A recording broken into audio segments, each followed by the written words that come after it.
Joe Fredericks here. This is a quick update before we get into the podcast. This is being recorded on Thursday, December 4th.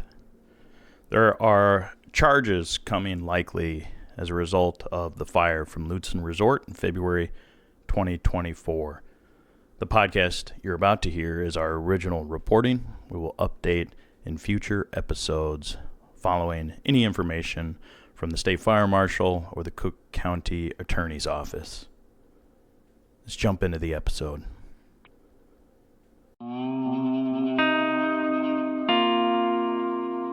Quentin McCorquodale had never been to Minnesota before he arrived in late fall 2022 to work at Lutsen Resort. He was hired to be the facilities director at the iconic resort on the North Shore of Lake Superior in northeastern Minnesota. The resort was bustling when he arrived. There was plenty of work to do. I hit the ground running. I didn't take a day off for the first month or so. As part of his job as the facilities director, Quentin was the manager of the cleaning crew. As manager, that meant that his wardrobe was different than the other housekeepers. But he was still getting into the trenches, so to say. I had initially shown up with a collared shirt, but I was housekeeping. I got a tie, and then I dunked it in toilet water a couple times, just because that's what happens when you're moving quick and cleaning rooms. When Quentin first met Bryce Campbell, the resort's owner, he noticed that his boss, who stood at 6'4" and had a dark beard, also had an R-rated tone when it came to discussing various guests or employees. I noticed that his mannerisms were significantly more informal than what I was used to. He used obscenities in meetings and stuff like that. So I was like, okay, it's a private business. So I get that's maybe comes to the territory. So he'd be like, Jesus fucking Christ, just handle it, and you're like, or something in a meeting, right? Or he would say like, what the fuck is their problem? And you're like, oh, okay, I guess we're doing blue. Like, understood. Despite the challenges that can come with having a unique supervisor or boss, things went pretty well for Quentin for his first year on the job. He got out to recreate and explore on the many hiking trails around the region. He had some dates.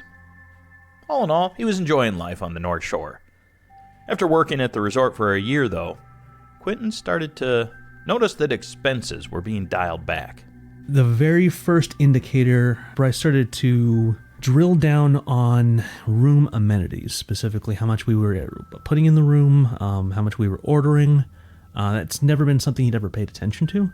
Questions about that, how much we were ordering, how much to just, hold off on ordering this amount, and talking to accounting about holding off on how much we order, like with the specific invoices. She'd start asking about when invoices were being paid.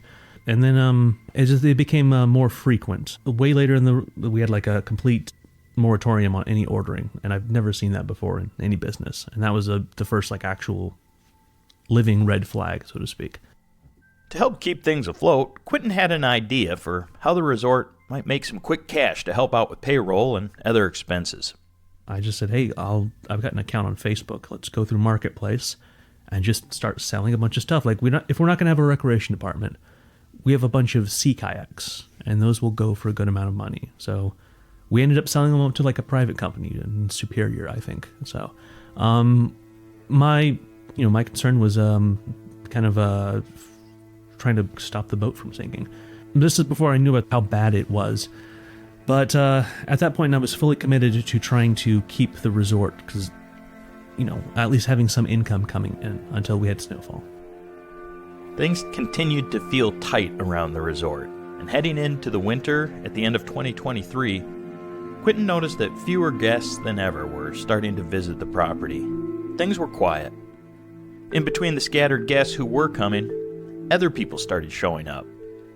And they weren't looking to book a room or eat at the restaurant. They were business people, architects, vendors, landscapers, and contractors.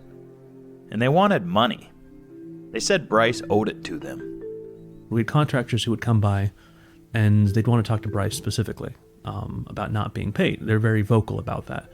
You have one person do that, that's it happens. You have like 4 people do it, then there's a pattern.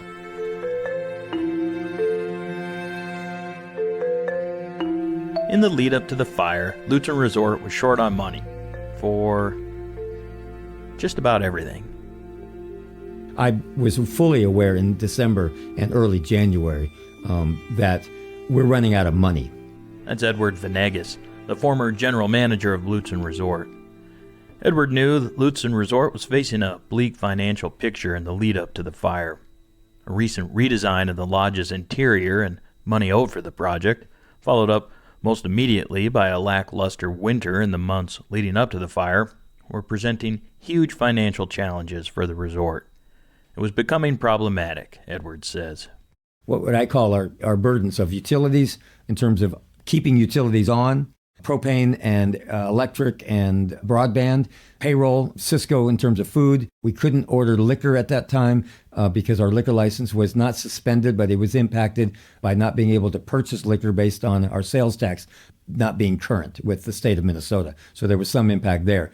The ski resort was open, but sporadically. Didn't have as many skiers as on a daily basis, even on weekends, as they wanted to by forecast, because the conditions were not there for that.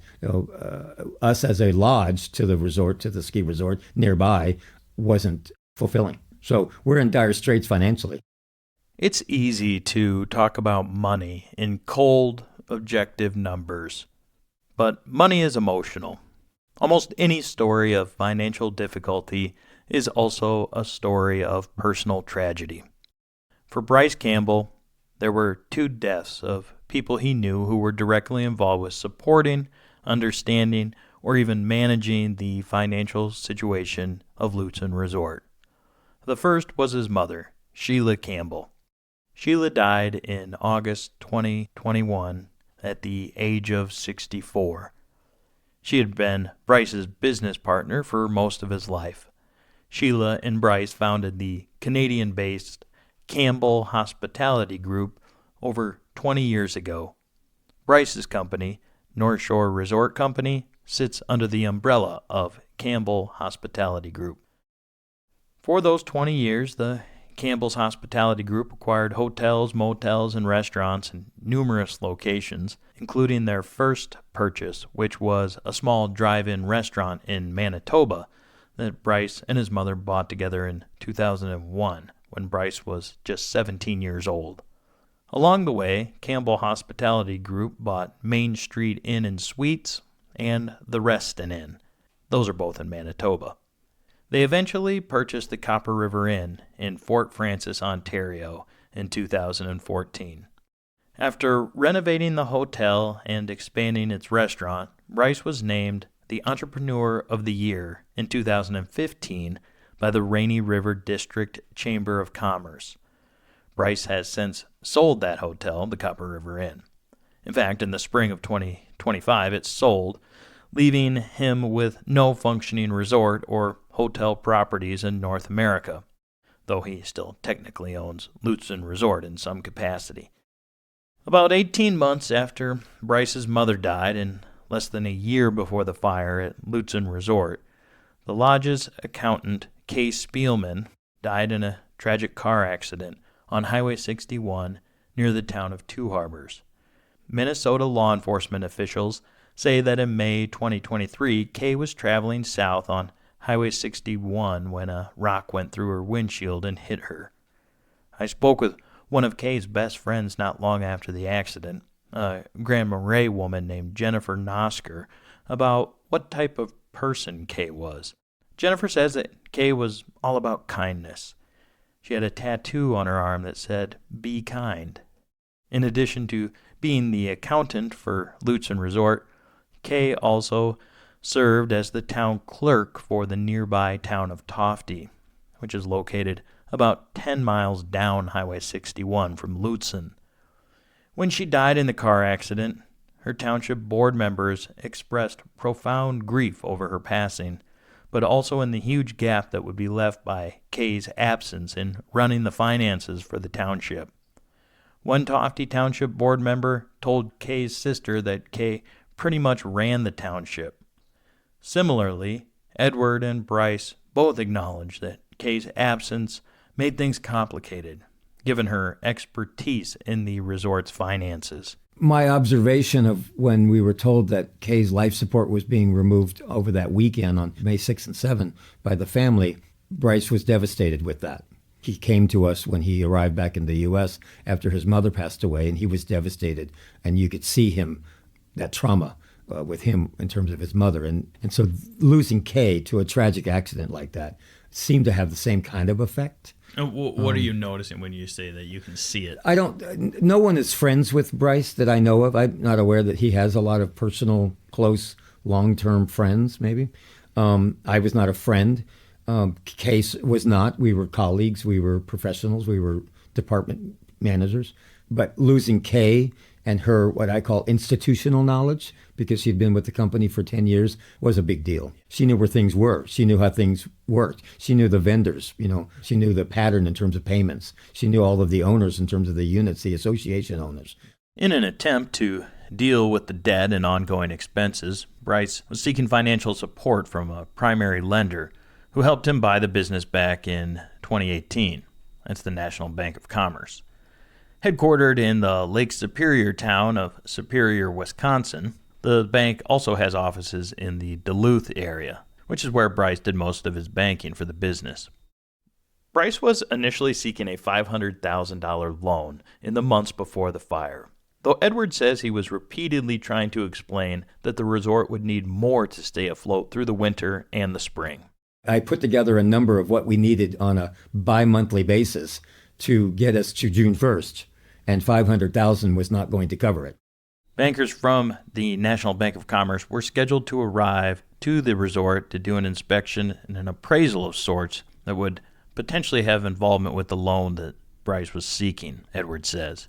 For his part, Bryce acknowledges that the resort was struggling through the first part of 2024, focusing largely on the slow winter, at least slow by Minnesota standards. Bryce acknowledges that there were two reasons for why the resort was struggling financially. One, they went over budget on the third floor renovation. It happens. I don't think that's detrimental. You just get through it. And second, the slow winter with not much snowfall and not many people visiting the North Shore. Without the winter business, that just changed two portions of our cash flow. No people coming to the resort means not much money flowing in. Once we got to, I think it looked like we'd be cash positive again by June. It's certain that the winter didn't help the cause, but the bills were piling up far earlier than when the snow outside wasn't.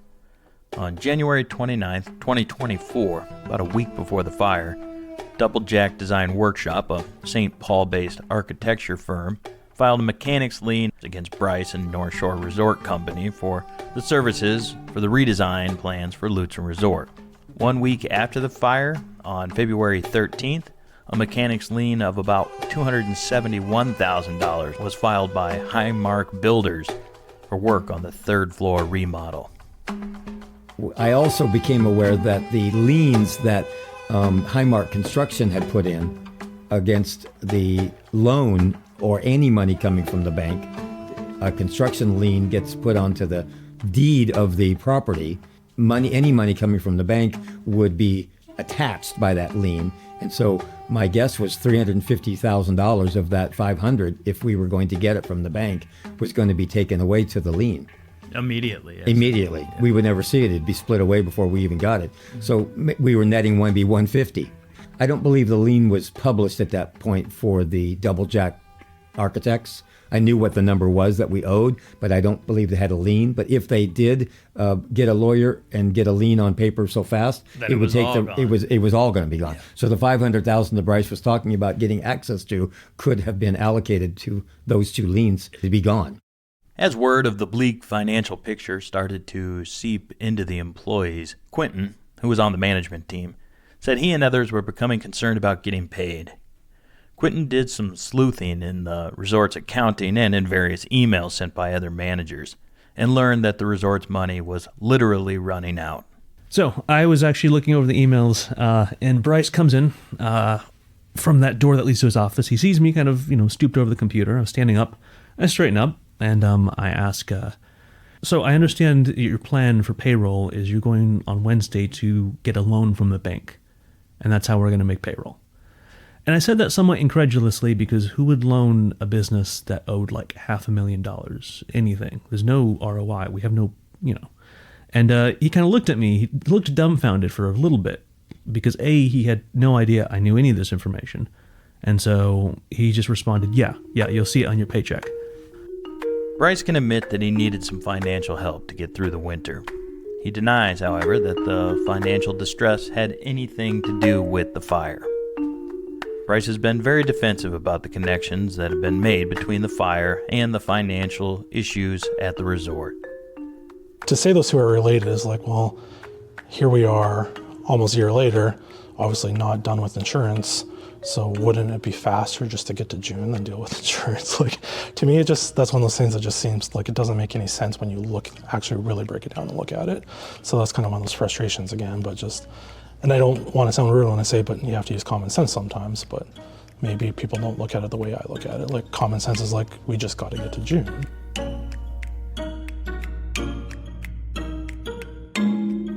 About a week after the fire, Bryce wrote in a public statement, "Stop. Shame on so many of you. The damage that has been done is going beyond a building." Bryce said that the tragic loss has become a source of enjoyment for gossipers and headlines to sell news subscriptions. People, including members of the media, making a connection between financial distress and questionable behavior is not without precedent. Back in 2008 and 2009, during the Great Recession, some desperate Americans were literally lighting their own cars on fire when they could no longer afford the payments, then filing an insurance claim saying the car was destroyed. Others were abandoning vehicles in remote forests and deserts across the country, later claiming they were stolen and then trying to collect the insurance money. The Atlanta firefighters could be in huge trouble tonight, accused of working together to set a car on fire to collect insurance.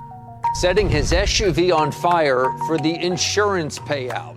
That's what the Lee County Sheriff's Office says one man did on Granville Road in North Fort Myers. Well, crime alert and the arrest of at least 6 people who were allegedly involved in an intricate crash and cash scheme. Deputies say the suspect staged crashes to scam insurance companies. An easier way to sum up the actions of these people from the Great Recession is this: desperate times call for desperate measures. Nearly 2 years after the fire investigation, just as winter started to roll in and people were eyeing their 2026 calendars, the state fire marshals remained scant on details about the ongoing investigation. I've made repeated attempts to get updates over that time period, including a visit to the Poplar River during the summer of 2024 with the state fire marshal. Also meeting me just across the river from the site of the burned-down resort, about 100 yards from where the ash and rubble stood, was the lead investigator. The interview along the river just before it flows into Lake Superior lasted about an hour. I aired it on a local podcast I used to produce with another journalist who lived near Grand Marais. Hi, I'm Daniel Cryer. I'm the state fire marshal. I'm Jimmy Mateo. I'm the chief investigator. All right, well, we're standing here. We can see the charred remains of Lutsen Resort across the Poplar River. What can you tell us in terms of what's happened? Yeah, so with any fire investigation, the complexity can grow depending on a variety of factors, whether it's a large dollar loss, a very large building, the circumstances around the fire, and the more complex a fire investigation, the more partners that are involved and the longer it can take to investigate. There's a lot of factors that we look at as investigators and from the State Fire Marshal Division on trying to find the truth, on trying to find where did the fire start and how did it start and what are the circumstances that brought about the fire at the Lutsen Resort. Mm-hmm. And what can you share with us about that? What can you tell us about what the investigation is finding, if anything? Yeah, so it's still an active case, so there aren't many details that we can share at this time. As the months rolled along after the fire and the investigators working the case continued to be mostly mum on details, I reached out to one of the nation's top experts on fire. My name's Ed Nordskog. I'm retired now. I was a detective with the Los Angeles Sheriff's Department, assigned for the past 21 years with the arson and bomb squad. Right now in retirement, I'm a profiler. I work for prosecutors and law enforcement and fire agencies looking at cold cases, fire death cases, and helping prosecutors prepare cases. Ed grew up in Grand Rapids here in Minnesota, but he's been living out west for decades. He's worked more than 2,000 cases during his years covering arson across the nation. He's written 8 books, primarily focused on fire investigations and arson. Due to the ongoing investigation, state officials and investigators in Minnesota continue to release very limited information regarding the Lutsen Resort fire, despite intense public demand and curiosity about the situation. That being the case, Ed shared some insight with me about why it's likely taking so long. Interestingly enough, the duration of the investigation, which is about to enter its 2nd year, tells part of the story. And insurance carriers basically operate under what the lawyers tell them to do. The police or the fire marshal may say, well, we have great evidence, and the insurance company says, yeah, that's great, but our lawyers have advised us to settle. So the fact that they haven't settled tells me volumes, so that they feel pretty confident what information they have. I don't know what the fire marshal has, but the insurance company not settling tells me they're ready to play hardball in court, which they seldom are. That's a big thing for me to see, is that they did not settle anything yet. Ed said that it's understandable that the court of public opinion widely speculates that Bryce had something to do with the fire. That doesn't make him guilty, though, Ed says. And that's how investigators do. We take a case, we develop suspects, more than one, hopefully, and start to eliminate them. And you just can't say this guy did it because he has a reason to do it. They should try very hard to eliminate your owner as a suspect. That's what they should be trying to do. Let's see if we can eliminate him as a suspect. And if he can't, and then he remains, now you start working towards all the links to connect him to the event. The now retired investigator took a keen interest in the fire at Lutsen Resort. In addition to growing up in the northern part of the state, Ed and some of his friends visited Lutsen Resort in 1978 on prom night, back when he was in high school. I don't know why, but those were big after prom, after whatever trips. But I remember going to Lutsen one year, and I've skied there before, so that's across the street, I think, from the lodge. As it stands now, there are no prom parties happening at Lutsen Resort. All that's left is a mound of destruction following the fire. If Bryce is to be involved with the future of Lutsen Resort, he'll need a favorable settlement from the insurance company. He says that claim is around $18 million. He'll also have a mountain of debt to pay off and creditors and others waiting to see how the situation unfolds. And part of how the situation unfolds will likely depend on what Bryce Campbell was doing the night of the fire. So going back to the question I said we would never ask, we don't ask the owners if they did it. We say, are you involved in this event? It's sort of the question we say, because they could have proxy people doing it for them, something like that. And I know that seems like a different thing, but they can look you in the face and lie if they hired somebody else to do it for them. Now, him being there, boy, that's a hard one for him to get over.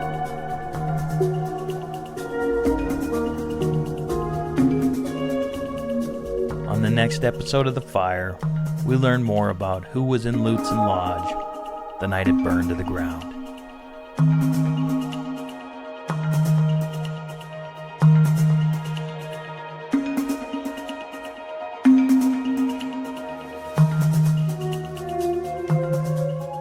This podcast was written and produced by me, Joe Fredericks.